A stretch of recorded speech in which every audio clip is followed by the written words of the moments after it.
탈출을 선포합니다.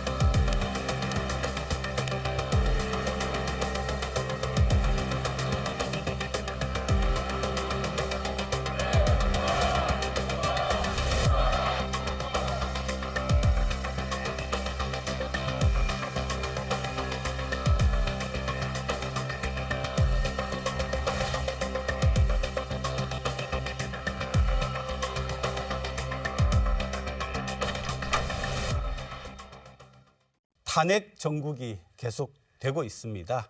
그러다 보니까 부산에 정말 필요한 그런 법안이 이건 완전히 어디 갔는지 모르겠어요. 특히 이제 글로벌 허브 도시 특별법 또 산업은행 이전 이런 건데 어떻게 될 것 같습니까?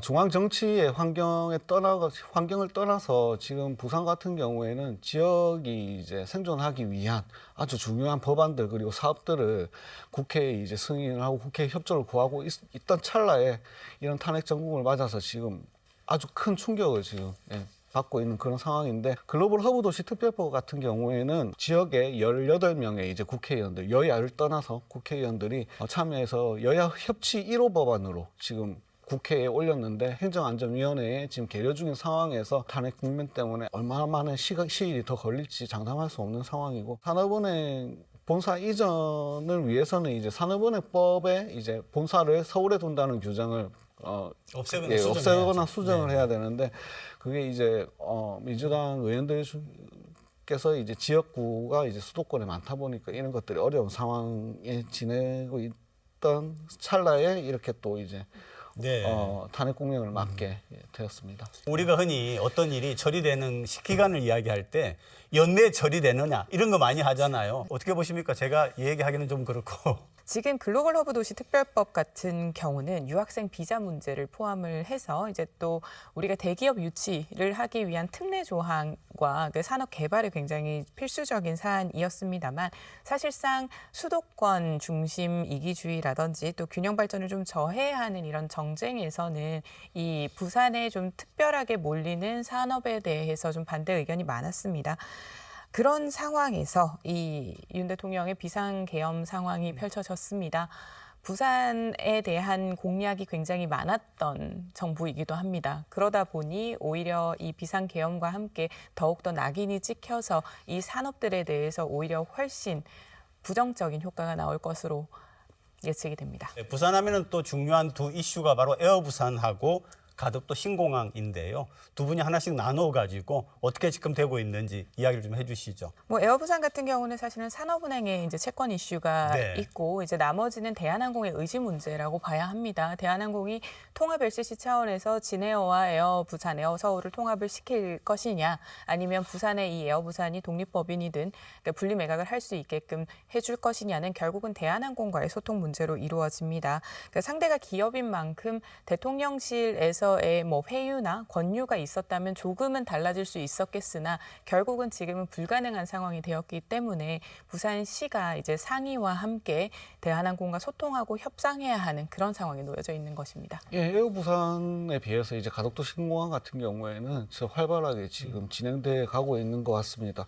지난 10일 이제 국회에서 2025년도 정부 예산안 의결을 하면서 시에서 이제 국비 9조 6,300억 원을 확보를 했는데, 이 중에 이제 가덕도 신공항 예산이 이제 9천억 정도 지금 확보를 한 상태고요. 그리고 별도의 이제 건설공단을 통해서 국토부와 협의를 하면서 이제 활발하게 진행되고 있는 상황으로 그렇게 파악이 됩니다.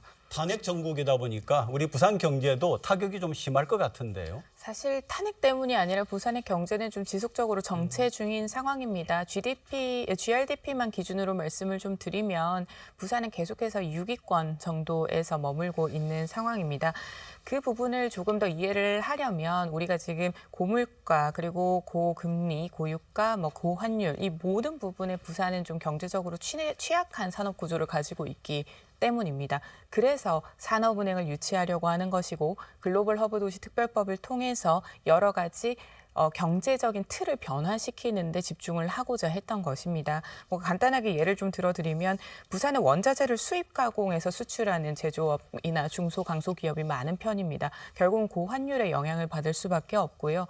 또 우리 부산 같은 경우는 현재는 항공업보다도 해운업이 우선입니다. 그러다 보니 고유가의 영향을 받을 수밖에 없는 상황입니다. 그에 연결되는 것이 결국은 운수창고업인데 이 또한 영향이 가게 됩니다. 지금 부산의 산업구조는 서비스가 70% 정도지만 거기에서도 수익을 내는 구조는 복지 서비스업이라든지 사회보장 서비스업이라서 조금 더 고급 서비스업이 필요한 상황입니다. 그렇기 때문에 현재 부산시가 글로벌 도시 특별법을 포함해서 관광에 대한 부분도 조금 더 문화예술 쪽으로 진흥을 하고자 하는 부분이 모두 포함이 되어 있는 것인데 이 부분이 결국은 탄핵 국면과 맞이해서 그 동력을 잃어버린 상황이 되기 때문에 부정적으로 예측을 할 수밖에 없는 것입니다. 네, 지금 뭐 우리 시민들, 뭐 대한민국 국민들 전체가 관심을 가지고 있는 게 과연 탄핵이 헌재에서 부결될 거냐, 가결될 거냐인데 만약에 가결이 된다 그러면은 조기 대선이 있을 거 아닙니까? 그러면 또 부산 경제, 부산 현안들이 또 이제 또 새롭게 올라가고 막 그래야 되는 거예요, 이게. 아무래도 우리 정치의 변화와 함께 가장 민감하게 움직이는 것이 정책입니다. 그래서 정책의 변동성이 굉장히 크다 보니 어떤 후보가 나올지 그리고 지역에 대한 이해가 얼마나 있고 애정이 얼마나 있는지에 따라서 좀 달라질 것으로 보입니다. 이제 다만 지금 뭐 물론 한덕수 총리께서 이제 국정을 운영하는 데 있어서 챙겨야 할 부분이 많으시겠지만 연내 지금 당장 해결이 되어야 될 부분과 내년 설계부터 시작이 되어야 될 사업들 같은 경우는 추경에 반드시 반영이 되어야 할 것이고 부산에서 그리고 부울경, 동남권 전체가 걸려있는 그런 문제 같은 경우는 지역균형 발전의 차원에서도 처리가 되어야 할 것입니다. 그래서 조기 대선과는 상관없이 현 총리 체제에서라도 해결될 부분은 지금 당장 할 수 있도록 시에서도 계속해서 목소리를 내야 하고 시민 여러분들과 상공계, 언론에서도 함께 힘을 좀 합쳐주셔야 할 때라고 보입니다. 바로 얼마 전에 나온 뉴스인데요. 부산시가 긴급 민생 안전 5대 프로젝트를 위해서 4,500억을 투입한다. 이게 나왔어요. 간략하게 좀 소개를 해 주시죠. 19일 날 이제 부산시에서 긴급 민생안전 대책 회의를 통해 가지고 그 사업들을 발표를 했습니다.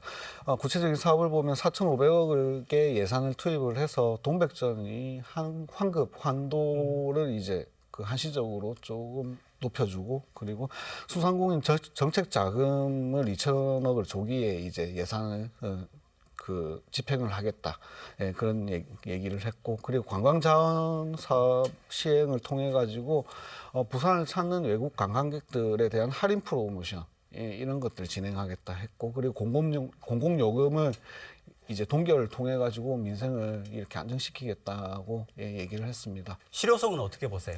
지금 우리 부산이 GRDP는 사실 21년 기준과 22년으로 하면 상승은 하긴 했습니다만 준 부분이 1인당 민간 소비입니다. 민간 소비 자체가 지금 위축이 되고 있어서 소상공인이나 자영업자분들과 소통을 해보면 예전에는 이렇게 번들이나 세트 상품을 구매를 하셨는데 지금은 낱개로 사가신다고 해요. 그 정도로 소비가 지금 굉장히 위축된 상황이기 때문에 대기업이 없는 부산에서 대기업의 역할을 해야 하는 부산시가 현금 유동성을 좀 확보를 하고 소비 진작에 좀 집중을 하는 부분은 긍정적으로 보입니다.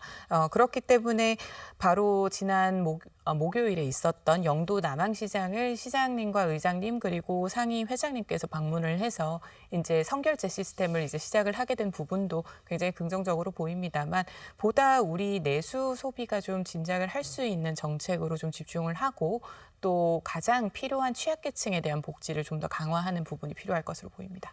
비록 탄핵 정국이긴 하지만 부산시는 우리 시민들의 삶을 위해서 최선을 계속 다해주기를 바랍니다. 네, 오늘 두 분 고맙습니다.